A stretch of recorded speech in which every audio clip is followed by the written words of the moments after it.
நேற்றுக்கு நான் ஒரு விஷயம் நான் சொன்னேன் இல்லையா, சகேயுவுக்கு ஆண்டவர் நல்ல பிரசங்கம் பண்ணி அவருடைய மனதை மாற்றினாரா, அல்லது சகேயுக்காக நின்று பிரேயர் பண்ணாரா? கை வச்சு அவருக்கு தலைக்கு மேல கை வச்சு அவர்கிட்ட அப்படியே பொத்துன்னு ஸ்லைன் இன் தி ஸ்பிரிட். ஒண்ணு நடக்கல. சகேயு மாறினதுக்கு காரணம் என்ன?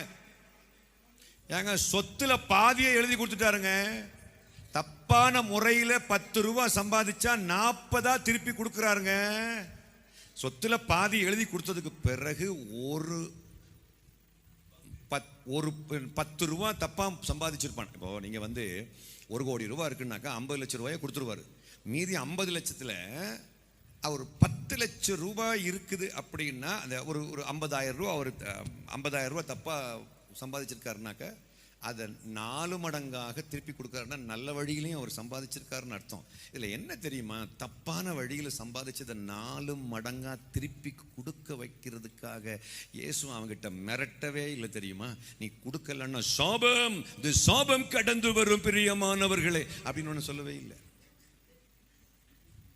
பயம் மாறிட்டாங்களா?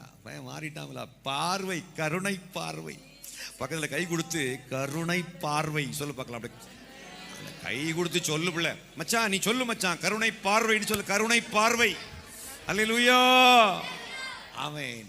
அந்த பார்வை இருக்கு பாரு, பார்வை.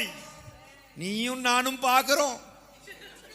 ஆனா அந்த பார்வை, அப்பா அன்பு பிழம்பே, அன்பு பிழம்பே எல்லாம் குத்துறப்பா. எனக்கு என்னப்பா இருக்குது?